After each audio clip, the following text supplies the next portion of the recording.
Would I be the a-hole if I kept my father's money instead of giving it to his wife? Original post. After my parents got divorced, my dad started dating Betty. Everything started okay, but Betty became jealous when my dad spent time with me. She was never abusive, just passive-aggressive and saved her worst comments for when he wasn't around. I learned I can't trust her, but I am polite to her. Betty has a son, Frank, who is very greedy. When she met my dad, Betty stopped giving him everything he wanted.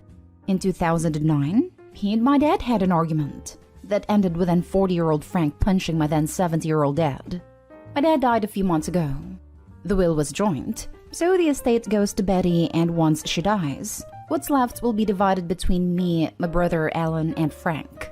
It's unlikely me or Alan will see any of it, because Frank will drain her until there's nothing left, which has already started. They got married in 1996, and in 2006, Dad changed the beneficiary on his IRA to only me. It's not part of the estate. She is very nervous about the IRA. My dad was fairly wealthy, so between his estate, her retirement accounts, and then selling their house for almost $1 million, she is not going to starve, but she is still nervous. Alan called me with all this info because the estate lawyer is sending me a letter about it. Betty told him not to tell me anything, but he felt he had to. Haven't gotten the letter yet, but they're maybe setting up a trust that she'll want me to sign the IRA into. I expect a guilt trip about doing the right thing and following his wishes. But the reason they had a joint will is because they couldn't agree on any other kind of split, as my dad didn't like Frank, and Betty doesn't like me. If I thought my dad had dementia, I might believe the IRA was missed, but he was very meticulous. It feels like making me beneficiary was his way of providing for me, knowing this would happen. It does not make financial sense for me to give the money to the estate and end up with 25% of whatever pittance is left, when I could have 50% of whatever is in the IRA now. I would split it with Alan. My other reason for not wanting to share is that I'm currently pregnant, and having this money would make being a stay-at-home mom easier, and baby would get a jump start on her college fund. Would I be the a-hole if I didn't give this money back to the estate and share it with my brother? I might be the butt phase because while I want to be ethical, I'm having some schadenfreude over being in control after she's treated me poorly for 30 years. I also don't need the money, but she doesn't either. So, other info. I don't know why she wouldn't call me directly. Either the lawyer said not to, or this is another example of her not treating me as an adult. My brother is my half-brother. He was estranged and came back into our lives in 2008. I feel like he would have been on the IRA too, after my brother came back into our lives. But before he had changed his will, my dad always had asked me to be fair with him, so I would give him his share. Now for the top comments before reading the first update. Not stay home. Your father changed it years ago. He wanted you to have that money. She has stuff left from him. Split it with your brother and live happily ever after. You don't owe her anything. But her trying to hide info from you gives off so many red flags. Actually, it very well could be illegal to sign it over to the will. There are rules about these things, and most won't be enforced unless it comes to the government's attention. But my grandfather actually wasn't particularly clear on some things, and if we'd reclaimed some things into his estate, it could have been viewed as tax evasion. Now, a good executor should know this, but greed makes people do dumb things sometimes. Under no circumstances sign the IRA into a trust. It was intended by your father to go directly to you and for Ellen. My dad always had asked me to be fair with him. If he had wanted it to go to Betty and her brat, he would have changed the beneficiary. That money was intended for you and your baby. I hope he/she is born healthy and happy. Long life and happiness to you both. Not stay home. The will was joint, so the estate goes to Betty, and once she dies, what's left will be divided between me, my brother Alan, and Frank. Unless your father was very careful in how he legally arranged things, there will be nothing stopping Betty from changing her will and leaving it all to Frank. It happens far too often. That might be why your father decided to leave the IRA to you, because otherwise you may get nothing. Yeah, my internet research without having the will in front of me or a law degree has been giving me differing opinions in what she could do with it. It all depends on how it's written, but I really don't see her wanting to leave me with anything, judging by past behavior patterns. Not stay home. Keep the money. Your father did this for a reason. Now for the first update. I got my mystery letter. It was pretty much what I expected.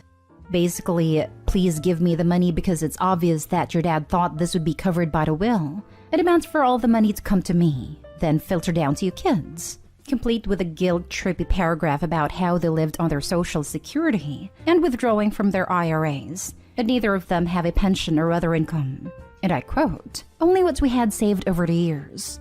There's also a line about how you can see that there is a large value to the items gifted to you and Ellen, which I'm not going to argue with exactly, except that I sincerely wonder if she thinks I'm an idiot and doesn't realize I know how to add.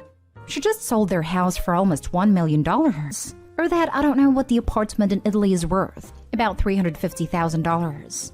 I find it very difficult to believe that my father didn't also have savings accounts / mutual funds. Plus, she's going to get widow survivor benefits in addition to her own benefits from Social Security. The items Alan and I were gifted come nowhere close to that. I think altogether, there is a car involved. We're divvying up maybe $100,000 worth of stuff. Maybe. If we can get a good price for the car. With just 2 sales, she could buy a house for $200,000 to $300,000 near her son and still have plenty to live on. But she seems to have her heart set on buying a house by the beach, which doesn't feel very much like my problem. From her letter, you'd think that this IRA has millions of dollars in it that she desperately needs to survive. But no. She tells me that it's worth about $55,000. That's 5% of just what she sold the house for. I genuinely think it's both pitiful and pathetic that she would just let it go. But I'm sure she has Frank whispering in her ear about making sure she gets everything she's entitled to. But now I do have a copy of the will. 2 things stand out from what she sent me. 1, the letter isn't on the lawyer's stationery, so there's been no official demand of any sort and I feel like it's unlikely that I'll get one. 2, nowhere in the will does it say that she couldn't just rewrite her will and give everything to Frank. Like I said in my last post, I don't trust her in the slightest. So I've contacted an estate lawyer so I can determine my next steps. Thanks for being here with me on this ride. I'll update again if there's anything more to say. She tells me that it's worth $55,000. Side-eyeing that one, it would be in her best interest to lie. It's good that he contacted an attorney to deal with her. And of course, when all is said and done, there's no reason you have to be in touch with her at all. You can let all communication go through the attorney. Not day whole. I would have reported her to the SSA, since you can't legally have more than $2,000 in the bank account. That is incorrect. Social Security payouts are based upon what you paid in during your work life.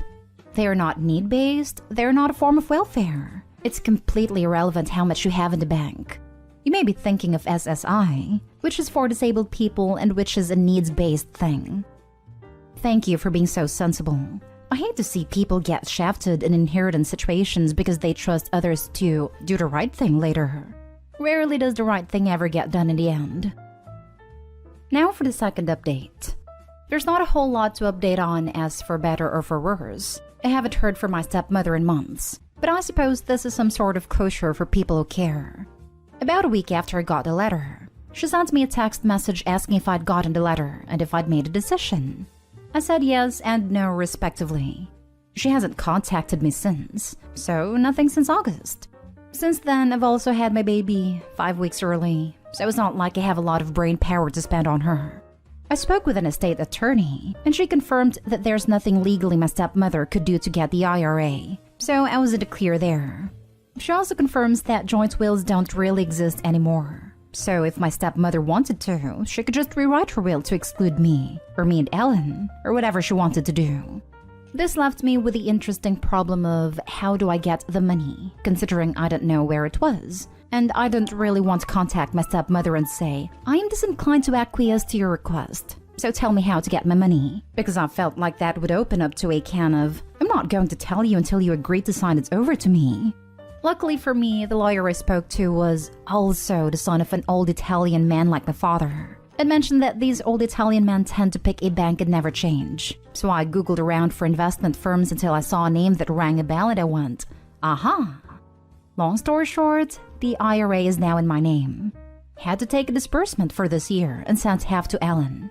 My stepmother has moved a couple of times, so I don't know her address to send my response letter to. And like I said, She hasn't contacted me since August, so I'm considering my hands washed of it unless she actually tries. So all's well that ends well for me. Alan, on the other hand, is still having to deal with her because of the estate. He's meeting with the estate lawyer tomorrow to get some questions answered, so I'll be interested in hearing what happens.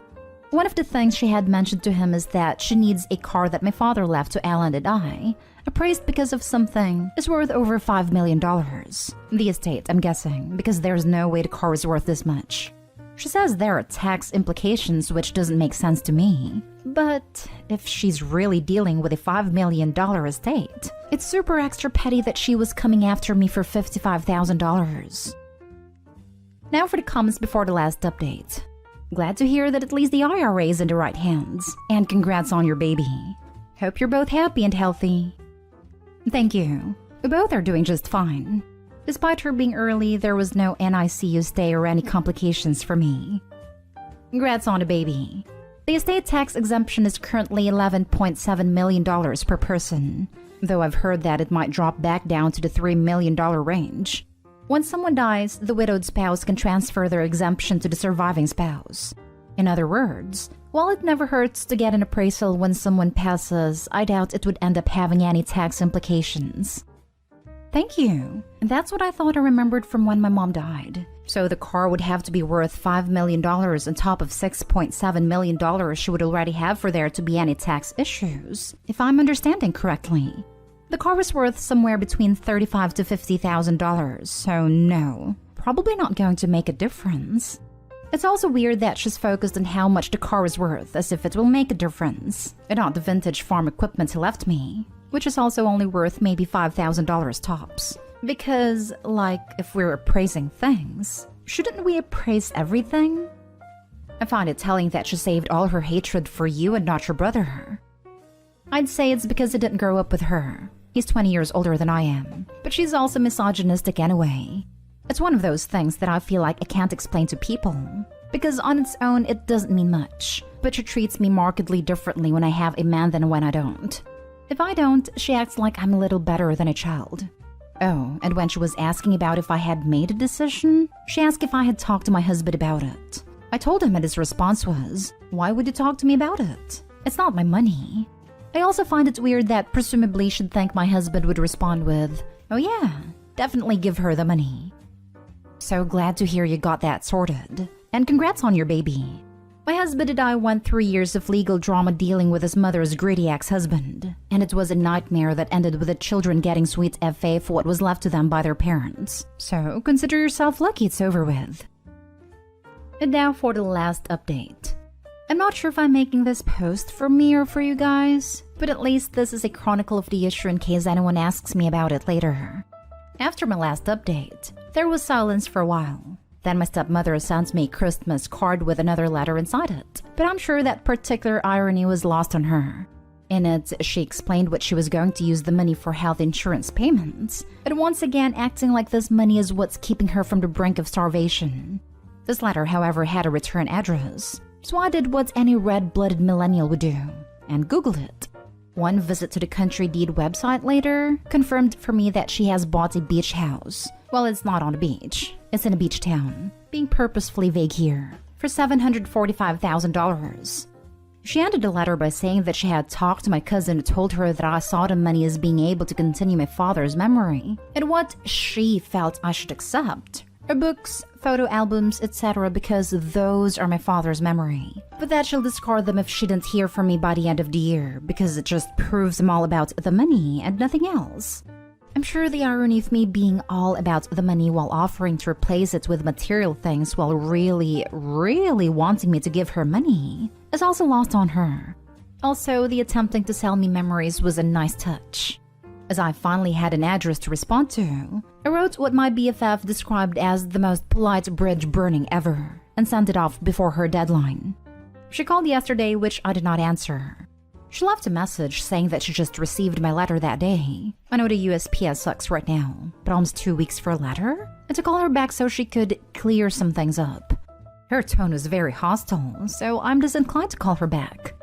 Honestly, I don't really want to hear what she has to say, and I'm not sure why she would think I would. Like, there's really nothing she could say that would convince me to give her the money, and she'll probably just yell at me like I'm the kid she still thinks I am. Hopefully this doesn't escalate, and if it does, I'll update. Block her from your phone, email, and social media and get on with your life. There is nothing she can do to you legally, so just ghost her. I'm sorry your father married such a miserable witch. Let her treat his kids so terribly. What an a-hole. This is what I'm leaning toward, but I can't lie and say it doesn't give me a sort of sick sense of satisfaction from her attempts to contact me. My BFF thinks she's a narcissist, and I imagine my lack of contact infuriates her. I spent a really long time not trying to rile her up for my dad's sake, but he's gone now, so I feel less inclined to bow to her whims. What is there to clear up? Lol. Her debts. Ha ha ha. Nothing else. Honestly, I would be compelled to call her in order to hear what she wants to clear up. Your father made a very specific decision about his IRA after he was married to this woman. As I think she has no legal claim to the money. Aren't you curious to hear what more she possibly thinks there is to discuss? It's a bad idea to engage this level of crazy. I'm curious about what your letter said. I tell her that you better lose your number or you will try to lay claim to her beach house. Obviously can't do that, but maybe the threat with the knowledge that you got her money-grabbing number will get her to crawl back in her hole. She's either pissing through the money, or she promised Sonny Boy the car and IRA, and thought you and your brother would just blindly sign everything over her.